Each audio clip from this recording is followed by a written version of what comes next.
नमस्कार, आप देख रहे हैं चैलेंज न्यूज। मैं नैन्सी। देखते हैं सुबह की 10 ताजा खबरें। गणतंत्र दिवस परेड में भारत का शक्ति प्रदर्शन। कोरोना वायरस महामारी की तीसरी लहर के बीच देश आज 26 जनवरी को 73वां गणतंत्र दिवस मना रहा है। राष्ट्रपति रामनाथ कोविंद और प्रधानमंत्री नरेंद्र मोदी की उपस्थिति में राजपथ पर आयोजित गणतंत्र दिवस परेड में भारत के सैन्य ताकत के साथ साथ सांस्कृतिक विरासत की झलक में दिखी। परेड के दौरान नारी शक्ति का भी अनूठा प्रदर्शन भी देखने को मिला। परेड में भारतीय वायुसेना के 75 विमानों ने पहली बार फ्लाइट पास करके अपने ताकत एहसास कराया। फ्लाइट पास के दौरान Rafale, Jaguar C-130J, super Hercules, सुखाई MiG-29 जैसे विमानों ने आसमान के करतब दिखाए। साथ ही राज्यों में झांकियों के माध्यम से अपनी संस्कृति को देश के सामने रखा। राज्यों के अलावा भारतीय वायुसेना, नौसेना, आर्मी समेत सुरक्षा बलों के दस्ते ने भी परेड में हिस्सा लिया। बिहार में छात्रों के हंगामे के बाद रेल मंत्रालय ने दोनों परीक्षाओं को स्थगित किया है। RRB NTPC के नतीजों को लेकर बिहार में छात्रों को आंदोलन उग्र हो जाने के बाद रेल मंत्रालय ने बड़े फैसला किया है। रेल मंत्रालय ने रेलवे की दोनों परीक्षाओं को स्थगित कर दिया। इस मुद्दे को लेकर रेल मंत्रालय ने एक कमेटी का भी गठन किया है जो परीक्षा में पास और फेल और स्टूडेंट्स की बात सुनेगी और इससे संबंधित रिपोर्ट रेल मंत्रालय को देगी। दरअसल परीक्षा 28 दिसंबर 2020 से 31 जुलाई 2021 के बीच आयोजित की गई थी और रिजल्ट 15 जनवरी 2022 को घोषित किया गया था। इसके बाद 35,281 रिक्त पदों को भरने के लिए होने वाले NTPC लेवल 2 परीक्षा के लिए 7 लाख से अधिक उम्मीदवारों को शॉर्टलिस्ट किया गया था। रिजल्ट की घोषणा के तुरंत बाद हजारों उम्मीदवारों ने बिहार से इसके खिलाफ विरोध प्रदर्शन शुरू कर दिया। अमित शाह पश्चिमी यूपी के जाट नेताओं से करेंगे मुलाकात। उत्तर प्रदेश से पहले चरण की वोटिंग से पहले बीजेपी ने जाट समुदाय को साधने की कोशिश में जुट गई थी। बुधवार को गृह मंत्री अमित शाह पश्चिमी यूपी के 273 जाट नेताओं से मुलाकात करेंगे। यह मीटिंग पार्टी के एक दिग्गज जाट नेता और सांसद प्रवेश वर्मा के घर पर बुलाई गई है। यह बैठक से पश्चिमी यूपी के 14 जिलों के जाट समुदाय के प्रमुख गणमान्य नेता शामिल होंगे। अमित शाह इन सभी से जाटों की समस्याओं और नाराजगी और विस्तार से बात करेंगे और बीजेपी के पक्ष में मतदान कराने की अपील करेंगे। समाजवादी पार्टी और उसके गठबंधन में शामिल राष्ट्रीय लोकदल इस बार जाट मुस्लिम गठजोड़ बनाकर पश्चिम यूपी में बीजेपी को पटखनी देने की कोशिश में है। इसलिए जाट समुदाय के नेताओं के साथ गृह मंत्री अमित शाह की यह बैठक बेहद महत्वपूर्ण हो गई है।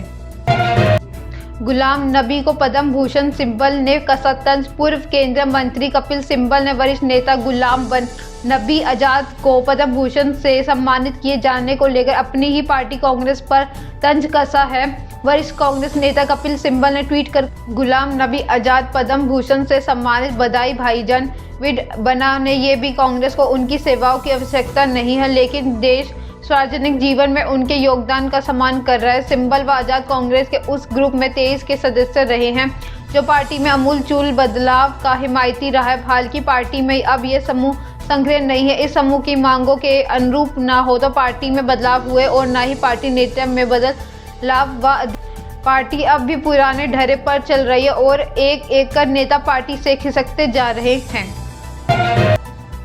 झारखंड CRPF की टीम को उड़ाने की थी नक्सली साजिश। झारखंड में सुरक्षा बलों ने नक्सलियों की एक बड़ी साजिश को नाकाम कर दिया है। खबर गढ़वा जिले में से है जहां नक्सलियों ने CRPF और जिला पुलिस के संयुक्त टीम को उड़ाने के लिए सड़क में टिफिन बम प्लांट कर रखा था। सुरक्षा बलों ने समय रहते बम को खोज निकाला और उसे डिफ्यूज कर दिया। भंडरिया थाना क्षेत्र के भैटरा टोली गांव में नक्सलियों ने एक कच्ची सड़क में लगाया था। बम को डिफ्यूज करने के दौरान इतनी जोरदार आवाज हुई कि आसपास के इलाके में दहशत फैल गई। युद्ध छिड़ा तो तहस नहस हो जाएगा यूक्रेन मसले को लेकर यूरोप और रूस के बीच लगातार तनाव बढ़ता जा रहा है। ब्रिटेन के प्रधानमंत्री बोरिस जॉनसन ने मंगलवार को चेतावनी दी है कि अगर रूस यूक्रेन पर हमला करता है तो सेकेंड वर्ल्ड वार के बाद सबसे ज़्यादा तबाही होगी। पश्चिम देश इस तबाही को रोकने के लिए पूरी तरह से एकजुट है।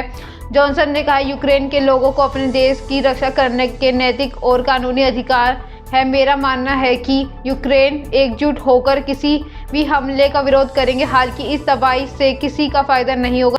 रूस एक ऐसे देश को बर्बाद कर देगा जिससे स्लाव एक मानव जाति ने मिलकर बनाया है। उत्तर प्रदेश के रायबरेली में देसी शराब पीने से महिला समेत 6 लोगों की मौत। उत्तर प्रदेश में एक बार फिर से जहरीली शराब पीने से 6 लोगों की मौत का मामला सामने आया है। घटना यूपी के रायबरेली की है। मरने वालों में एक महिला भी शामिल है। हादसे में करीब 1.5 दर्जन लोगों की हालत गंभीर बनी हुई है, जिन्हें नजदीकी अस्पताल में भर्ती कराया गया है। घटना के बाद पुलिस ने शव को पोस्टमार्टम के लिए भेज दिया। जानकारी के मुताबिक रायबरेली के महाराजगंज थाना क्षेत्र में पहाड़पुर में मंगलवार को करीब 20 से ज्यादा लोगों ने जहरीली शराब पी ली। रीवा में पुलिया के नीचे मिला टाइम बम। गणतंत्र दिवस पर मध्य प्रदेश के रीवा जिले में नेशनल हाईवे की पुलिया के नीचे टाइमर के साथ बम मिला है। इसके अलावा एक चिट्ठी मिली है जिसमें उत्तर प्रदेश के मुख्यमंत्री योगी आदित्यनाथ का जिक्र है। फिलहाल बम को डिफ्यूज कर लिया गया है और मामले की जांच की जा रही है। साथ ही नेशनल हाईवे की सुरक्षा बढ़ा दी गई है। मध्य प्रदेश के रीवा जिले के अंतर्गत मनगवा थाना क्षेत्र में उस समय हड़कंप मच गया जब तक स्थानीय पुलिस को नेशनल हाईवे 30 पर बनी एक पुलिया के नीचे बम जैसी वस्तु रखे होने की सूचना मिली। इसके बाद पुलिस और बम निरोधक दस्ता मौके पर पहुंचे तो पाया कि टाइमर के साथ वहां एक बम था जिसको बकायदा टाइम भी सेट किया हुआ था।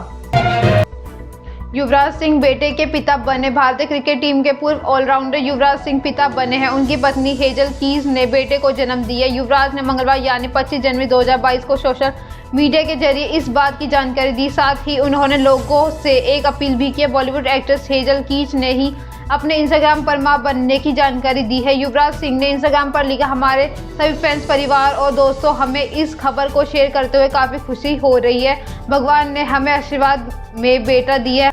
हम इस तोहफे के लिए ईश्वर का शुक्रिया अदा करते हैं। हम यह भी उम्मीद करते हैं कि हमारी निजता का ख्याल रखा जाएगा क्योंकि हम नन्ही सी जान का इस दुनिया में स्वागत कर रहे हैं। Love, hazel and Yuvraj. Big boss 15 finale में सिद्धार्थ शुक्ला को खास अंदाज से दिया जाएगा ट्रिब्यूट। सलमान खान के पॉपुलर शो बिग बॉस 15 का ग्रैंड फिनाले अब करीब आ रहा है। शो के फिनाले एपिसोड को खास बनाने की तैयारी चल रही है। इस बार शो में बिग बॉस 13 के विनर सिद्धार्थ शुक्ला को भी ट्रिब्यूट दिया जाएगा। साल 2021 में सिद्धार्थ शुक्ला का निधन हो गया। सिद्धार्थ के निधन में सभी शॉक्ड रह गए थे। अब बिग बॉस अपने रियल हीरो को याद करेंगे। इस मौके पर सिद्धार्थ की खास दोस्त सहना गिल भी शिरकत करेंगी। ये थी सुबह की 10 ताज़ा खबरें। ऐसे अपडेट्स के लिए बने रहे हमारे साथ। हमारे चैनल को लाइक करें, कमेंट करें, सब्सक्राइब करना ना भूलें। धन्यवाद।